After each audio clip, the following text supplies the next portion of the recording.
lá, vamos prosseguindo, vamos seguindo adiante aqui com as nossas reflexões com Deus, né? E hoje eu quero falar com vocês um pouco sobre a Bíblia Sagrada. Eu quero falar com vocês um pouco sobre esse livro que é o nosso manual de vida, que contém a nossa regra de fé. Porque eu converso com muitas pessoas e eu vejo muitas pessoas falando, elas colocam em xeque, elas colocam em dúvida sobre a Bíblia. Por isso eu quero falar com vocês algo sobre esse livro, sobre a Bíblia.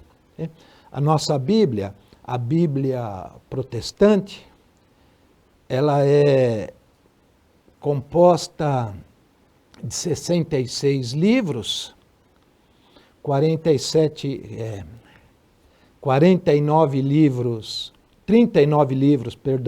no Velho Testamento e 27 livros no Novo Testamento. Então, foi escrita ao longo de 2000 anos, 2.500 anos, talvez pouco mais, pouco menos, por pessoas de épocas distintas, por pessoas de condição social distintas, por pessoas de profissões distintas, e sempre sob a direção do Espírito Santo. A Bíblia, em muitos aspectos, ela é sim um livro histórico, conta muitas passagens históricas, especialmente no Velho Testamento, que vai contar a história do povo hebreu, a história dos judeus. Então ela tem muitos aspectos históricos, mas principalmente ela é um livro espiritual, é um livro de direção espiritual. Ela tem determinada precisão histórica, isso já foi comprovado por estudiosos, pela arqueologia, por diversas outras ciências, já foi comprovada a veracidade, a correção de muitos textos bíblicos. Mas, essencialmente, ela é um livro espiritual, um livro que foi inspirado, escrito por homens. Muitas pessoas, a maioria das pessoas tem problemas com isso. Eu não posso crer na Bíblia, eu não posso aceitar porque ela foi escrita por homens. Sim, ela foi escrita por homens, mas sob a inspiração, a motivação, a direção do Espírito Santo de Deus. Tanto que se você pegar todos os livros bíblicos, não há contradição entre um e entre outro. Os 39 livros do Velho Testamento são livros que o povo judeu, os adeptos da religião do judaísmo, eles utilizam esses livros como regra de fé deles há 5.000 anos. Esses livros, os livros do Velho Testamento da Bíblia, são os mesmos livros contidos na Taná do povo de Israel, do povo judeu. Né? Livros que eles vêm estudando há praticamente 5.000 anos, 4.000 anos. Né? Esses são, o nosso Velho Testamento, são os mesmos livros contidos no judaísmo, na Bíblia, né, entre aspas, que o povo judeu, que os praticantes do judaísmo utilizam. Né? Exatamente os mesmos livros. E aí os livros do Novo Testamento vão contar a história, vão trazer a história do cristianismo. Tem lá os 4 evangelhos escritos, né, por Mateus, Marcos, Lucas e João. Depois nós temos o livro de Atos, depois nós temos as cartas de Paulo, que a maior parte da Bíblia foi escrita, do Novo Testamento, foi escrita pelo apóstolo Paulo. E aí nós temos as cartas de João, as cartas de Pedro, as cartas a carta de Tiago, e nós temos o Apocalipse, a revelação de João. Portanto, não há um livro mais investigado, mais estudado do que a Bíblia. E saiba você que muitos relatos bíblicos, por exemplo, o Evangelho, ele foi escrito 30, 60 anos após a crucificação, a morte e a ascensão de Jesus Cristo.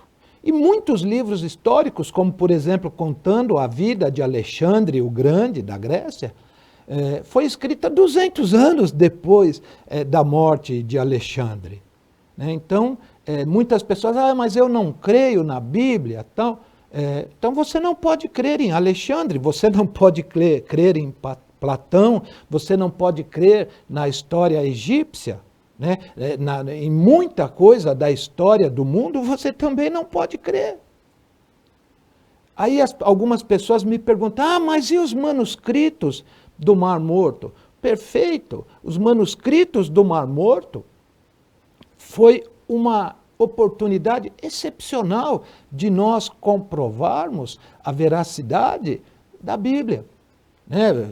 Se você não sabe o que são os manuscritos do Mar Morto, foram alguns trechos da Bíblia que foram encontradas em cavernas no deserto da Judéia, num lugar chamado Qumran, em algumas cavernas ali nos montes, tinham uns potes de barro com textos bíblicos guardados dentro, e foram encontrados, se não me falha a memória, em 1945, 1950, 1940, década de 40, década de 50, e o que conseguiu se recuperar ali, fragmentos, porque vejam, esse material estava guardado ali há 2.000 anos, há 1.500, 1.800 anos, 1.900 anos, alguns já haviam sofrido a ação do tempo e estavam bem estragados, mas o que conseguiu se recuperar, os textos são fiéis, são idênticos, são iguais ao que nós temos na Bíblia de hoje. Ou seja, o conteúdo de hoje era o mesmo conteúdo que se tinha há 1.900 anos atrás, o mesmo conteúdo que tínhamos há 2.000 anos atrás, há 3.000 anos atrás, há 4.000 anos atrás. A fidelidade do texto de hoje prima-se para ser bem fiel ao original, aos originais. Em termos de Velho Testamento, existe ainda talvez a primeira, a segunda cópia do texto. Então não houve adulteração. Aí eu tenho um conhecido que não professa a mesma fé que nós, ele fala assim, a Bíblia é um livro furado, existem 200 versões de Bíblia. Ora, precisa esclarecer o que são as versões, né? Ora, a versão nada mais é do que uma tradução. A tradução, ela sempre é uma versão. Eu não sou linguista, eu não sou especialista em línguas, né? Mas a tradução sempre ela é uma versão, né? Por exemplo, os nomes dos personagens bíblicos, eles não são traduzidos, eles são transliterados, né? Você tenta verter para a língua que fala a maneira como ele é pronunciado. Por exemplo, Jacó é uma transliteração do nome Yaakov, que é como se pronuncia no hebraico, Jacó e Yaakov. Então, na transliteração virou Jacó, mas não é nem o sentido do nome. Então, essa sustentação aí que existem tantas versões da Bíblia, sim, existem tantas versões, porque uma ideia do cristianismo, a universalidade do cristianismo, é trazer o texto bíblico para a língua de todas as pessoas, para que as pessoas entendam, conheçam a Bíblia, conheçam o que está escrito lá, para que possam seguir. Então, essa alegação, são tantas versões, são tantas traduções, mas todas elas, na essência, dizem a mesma coisa. Todas elas, o sentido é o mesmo. Talvez tenha variação de uma ou outra palavra, de um ou outro termo. porque este é um problema linguístico. A língua é uma coisa dinâmica. A língua não é estática. A língua ela vai evoluindo. Na medida em que nós vamos evoluindo, conhecendo, nos misturando com outras culturas, que nós vamos conhecendo novas tecnologias, vão surgindo palavras novas. Por exemplo, hoje em dia, aí, em época de internet, fala plugado, linkado, né? Eu estou na rede, eu estou internetando, são palavras que quando... 40 anos atrás, eu já não era nem criança mais, eu já era jovenzinho, adolescente, palavras que não existiam. Você sabe disso. Há 30 anos atrás, você falava, eu estou plugado, eu estou linkado, me manda um e-mail, me manda o link.